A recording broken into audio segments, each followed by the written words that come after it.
It's the New Normal Podcast with Adam Brandt. Hey there. Thanks for tuning in to It's the New Normal. I'm your host, Adam Brandt, a.k.a. the Chubby Snowbird. It's March 17th, 2025. That's right, it's St. Patrick's Day. Being on a Monday this year sort of made St. Paddy's Day feel like a long weekend event. Friday, Saturday, Sunday, Monday. Hey, even Rory McIlroy received some luck of the Irish this morning as he won the Players' Championship on a Monday after a long, windy weekend of golf. And here I sit thinking more about my St. Patrick's days of old than celebrating it today. Maybe it's my advanced age of 45. Maybe it's something different. Let's get right into it. Ask any of us GenX-ers if they remember Kermit the Frog, and we'll answer with a nostalgic hell yes. How about the song he used to sing? Yeah, that one. It's not easy being green. It's just something about all the green and St. Patrick's Day that really made me think of that song. I'm not sure if it was part of Gen X or it had always been and always will be, but certain holidays are much more known for drinking. And when I say drinking, I mean just getting utterly fucked up on alcohol, like it's your job. I had what I'd like to refer to as my lost decade back in my 20s. From my late teens to my late 20s, I must have spent 1 or 2 days sober. I really, really, really enjoyed drinking. I wasn't one of those social after work have a beer kind of drinkers. I was a case of beer, shots of tequila, shots of Jägermeister, that kind of drinker. Every single day. I was young. And within my friend group, it was totally fucking normal. Like so normal that if I was late to getting drunk, I was going to get a phone call. Yeah, cell phones started gaining popularity just in time for all of us Gen X drunks to be able to keep tabs on one another. Hey, I'm at the bar. Oh, hey buddy, I'm on your porch with a case of beer. It was an endless cycle. I'd work till 5, sweating my ass off, hauling plywood around all day, get home in time for an hour or two nap, then hit the bars from 8 till close. Same bars, same routine, every single day. At least there were Sundays for sleeping in late. But shit, everyone I knew was doing the same stuff. Taco Bell at 2:30 a.m., work at 8:30 a.m. I don't know how we survived it. Honestly, some of us didn't. Then St. Patrick's Day would come. We'd laugh at all the amateurs as they actually needed a crutch, a holiday, to enjoy life as much as we did every single day. Somehow, though, holidays even made us, daily fucking drunks, want to drink more. No sleep, fine. Oh, you got a little vomit on your shirt? No problem.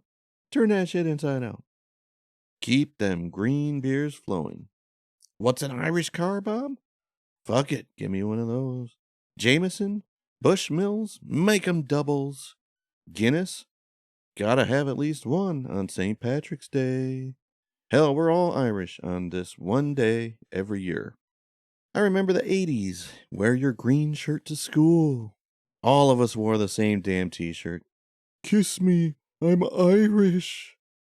This was well before the Me Too movement, when you might even expect a peck on the cheek from one or even numerous classmates in your second grade class.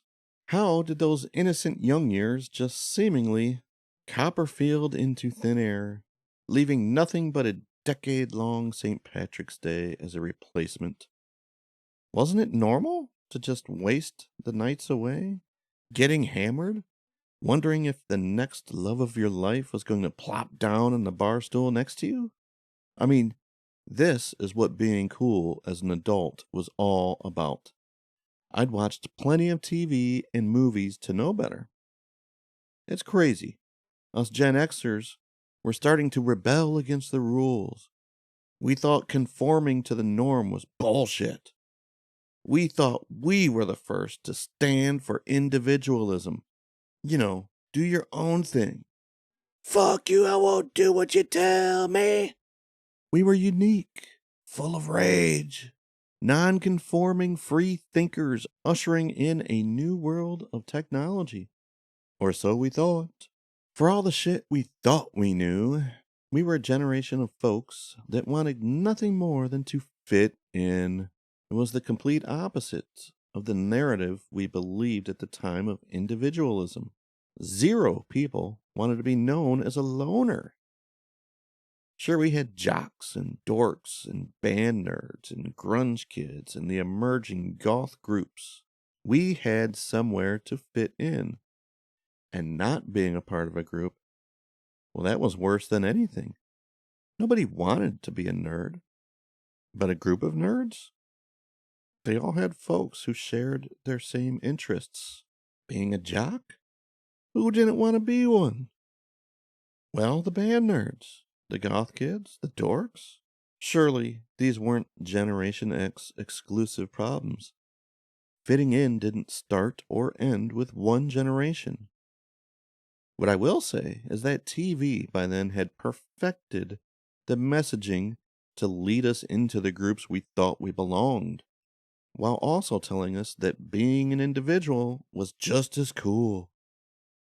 Bugle Boy jeans, Jordache, Kangaroos, Nike, LA Gear, K-Swiss. You want to be cool and fit in? Wear this stuff. Oh, but what about the parents that can't afford some of that stuff? For not wearing what's on TV, you're sort of knocked down a peg at school. That's fucking weird. There was a time when Champion hoodies were sold at Kmart. Oh my god. You wouldn't be caught dead wearing Kmart brands to school after like the 3rd grade. How dare you? What the fuck is wrong with us? As children, we begin to judge other children on what brands of clothes they wear? It's fucking retarded. Yes, I know that's a bad word. But damn it, we were fucking retarded. What's this have to do with having 21 beers and 19 shots on St. Patrick's Day? I imagine the same crap that led me down the want to be cool path also led me down the lost decade of severe alcoholism path. We want nothing more than to fit in. What was cool back then? Bud Light commercials, Miller Lite commercials, Coors Light commercials. Heck, every teen party better have a keg, or it's gonna be a lame as fuck party. For a guy like me who sort of straddled the groups, it was tough fitting in. Of course, being a smart, nerdy, glasses-wearing dork was the easy path. But I wasn't gonna settle for that. Band nerd? Nope, not me. I wasn't going to be found with a woodwind hanging from my lips. How about jock? I was small but mighty. I was quite the ball player as a child. I was fast. I could damn near dunk a basketball at 5'7". I worked out with football players, bench pressing more than my weight in their basements. I had friends in most of the groups, but I'd never say I belonged to any one group. And that is until I got just old enough to join the drinking group. Ah, yes, the first real job, Bob Evans Farms. All the older folks putting themselves through college by cooking eggs or pouring that old customer their 7th refill of coffee. Being a few years younger, I would have never expected to fit in with the older crowd. Joke was on me. A couple beers, and I'm the life of the party. Slowly, I retracted from my school friends. I mean, I've got new ones. Cool, older ones. They can buy cigarettes and alcohol. I was 16, going on 30. Finally fitting in with a group made me so fucking happy. I quit playing baseball. My grades suffered. But I finally felt like I belonged. It's easy to pick points in life where mistakes were made nearly 20 years later. We'd all find plenty. I'm not sure if yearning for acceptance is a mistake, but the links we'll go to be accepted, that's where we fuck it up the most. Kermit sang it the best. It's not easy being green. So true. Some of us spend years, decades, lifetimes hoping to impress the cool crowd, all the while damaging ourselves, damaging real relationships, and forgetting how we ended up that way. Look, it's not our fault. We are wired to connect with others. Our DNA, as original and unique to each of us, is nearly identical to every human on Earth. We need these connections to feel fulfilled, to feel wanted, to feel loved, to live. A decade of my life didn't just vanish because I liked to drink every day like it was St. Paddy's Day. The decade disappeared because I was doing what made me fit in with my friends. And we weren't alone. And I've gathered through the years since that finding alcohol allowed most of us to finally feel like we belonged. I think we all felt that what we were doing at the time, how we were living, was just completely plain old normal. We'd seen it on TV, the shows, the commercials, everywhere we'd looked during our formative years. Alcohol. We were having way too much fun to think about the future or even see it, as the future sat in the same bars we did, night after night. By my early 20s, I had traded in plywood sales for cooking, serving, and bartending. You mean to tell me I could hang out with all my friends every night and get paid for that shit? Sign a blossoming alcoholic up for that stuff. It was a never ending party. I'd close the bars every night, eat Taco Bell, and sleep in till it was time to do it again. Most normal folks might get blackout drunk a few times in their life, maybe on days like St. Patrick's Day. I was blacked out from 19 till 29. I have coworkers I don't remember, friendships I can't remember. I had strained relationships with family and friends that had chose other paths. I'm embarrassed just thinking about it. Some of you may be listening, my friends, my family. I'm sorry. We were so caught up in fitting in, having fun, hanging out. The damage we were doing to ourselves and others was just unacceptable. But we were blinded to it. There were signs all around, like the ghosts of drinkers past, present, and future. We'd hear stories of folks that had given up drinking. Quitters. How could they just quit? Their life must suck so bad. In the present, we were just too fucked up to worry about anything other than that next drink. Then there was the future. It sat there at the bar nightly. It was an older lady or older man, choking down a cigarette, drinking that shot and beer. All alone. I mean, the writing was always on the wall.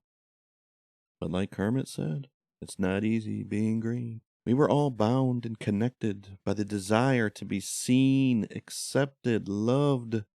Today I sit here, 45.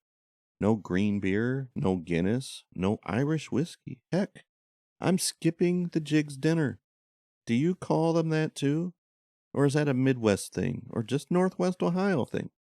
I mean, our first winter down here in Florida, I searched high and low for a Jigs dinner. Nope, don't have those. They never fucking heard of it. Oh, you must mean a boiled dinner. No, man, I mean a Jigs fucking dinner. Anyhow, here I am. No crowds, no vomit, no hangover to look forward to tomorrow. And it's not that I'm some teetotaler, some old asshole who's abstained from alcohol. I still enjoy a cocktail. I love a twisted tea. Well, nowadays a twisted tea light. But the difference is the reasons why. I lost that decade trying to impress everyone else. Maybe it worked, maybe it didn't. But at what expense to my own body, my own health, my own mind? As that decade slipped away, I watched others move on with life. They found love, they had children. They filled the voids with healthier life alternatives. I myself closed out the decade, meeting my reason to give up that life. It was difficult as we found each other under that same rock, but eventually we were able to crawl out from beneath it together, which is rare in that landscape. To this day, we still manage to occasionally party like it's a holiday, but not because we're searching for acceptance, but because even the best behaved of us like to let our hair down and pretend we're young again. It's fucking crazy for all of the individualism of Gen X they preached. Mrs. Snowbird and I have finally found individualism together. I know, it sounds fucking weird. At 45, there's no one to impress.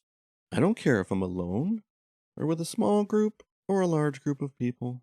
It makes no difference to me. All the alcohol in the world didn't give me that. I was a drunk to fit in with the drunks. Budweiser? Levi's jeans, same shit. We need it to be a part of something. And I'm here to tell you, you were born into part of something. A group so big that you can be shy or loud. Your clothes don't matter. Your grades don't matter. Your style, your drink or lack of drink. None of these choices matter. We are humans and we are a miracle. Each and every one of us. It doesn't seem like it sometimes, but none of us are that more impressive or important than any other human here on Earth. So why do we spend so much time and effort working to belong when we've belonged since the moment of our first breath? And if we didn't belong, it's simple. We wouldn't be here at this exact instant because we're connected to each other. Just ask Kevin Bacon if you don't believe me. The problem we all face is finding that love for ourselves, the comfort of our own skin, that relaxed, don't give a fuck vibe. I'm not certain we ever go all in 100% with it, but the closer we come, the better life becomes all around. Happiness. And had we just listened closer to what Kermit was singing, instead of worrying about keeping up with the Joneses, the world will be a happier place today. And I'm just here to remind you that if you're stuck in an endless St. Patrick's Day loop, could be a week, a month, a year, a decade, even longer, it's never too late to skip a day here and there. Then skip a few more and just do you. I'm going to keep it as real as hell here. Ain't nobody coming to save you. So if you're tired of jumping off the bridge with the cool crowd every day, stop. Chill at home. Find an old friend. Call that math geek you knew. Spend the day with a family member. The bridge is always going to be there. You just need to learn that it doesn't make you look cool jumping off it every day. You're so much happier and you're so much cooler the longer you stay off the bridge and decide to live for you and not the things or the others. Well, that's enough about me today. If I've connected with you on any level, hit that subscribe button or just drop a hello to Chubby Snowbird on X Threads, Instagram, TikTok, or YouTube. Till next time, peace out and stay off that bridge.